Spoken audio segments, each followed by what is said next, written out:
3 months. That's all the time we had to teach ourselves to code. Neither of us has a computer science degree. One structural engineer, one environmental scientist, learning to build a real app completely from scratch.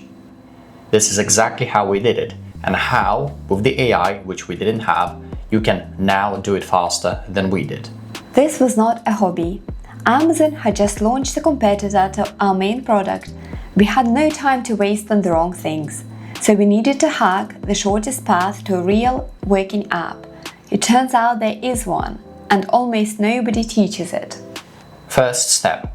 We didn't set out to learn to code.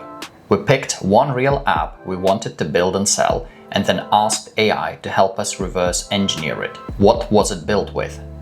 You don't reinvent the wheel, you copy what already works, and do one small thing better. Ours was a full-stack web app, Next.js on the front end, Node.js on the back end. That gave us a target. Now we knew exactly what to learn and, just as importantly, what to ignore. So we learned by building. And at first we did it wrong. Free code camp, endless JavaScript tutorials, straight into what every beginner hits, tutorial hell. We could solve the little interview puzzles. We still could not build a single thing we actually wanted. That's when the real skill clicked.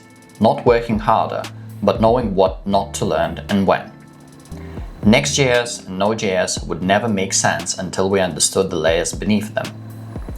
So we learned those layers in order, each one with one purpose. Never the whole thing, only the part that we needed.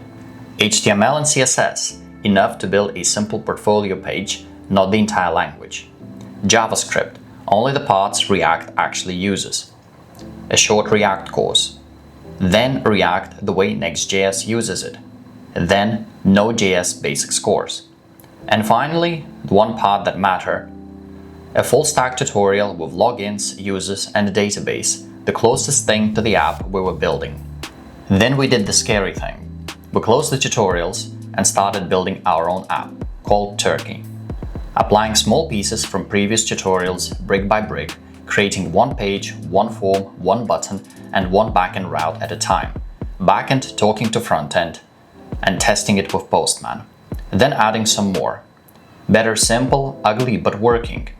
And where the knowledge was lacking, we asked AI to help.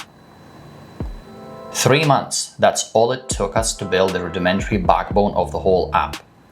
From there, we brought AI in properly, connected Cursor, and started writing prompts instead of code, dictating in plain English and letting the AI write the code, but reading every line and working together with it, not just trusting it.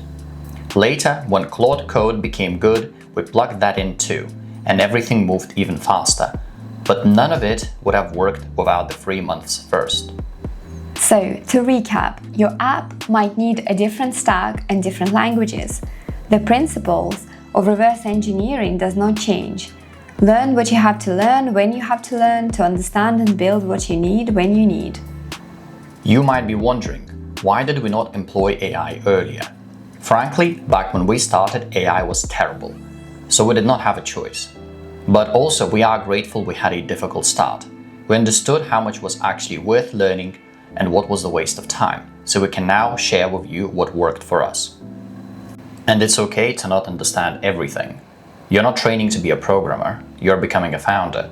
You will wear many hats: security, cloud, DevOps, marketing.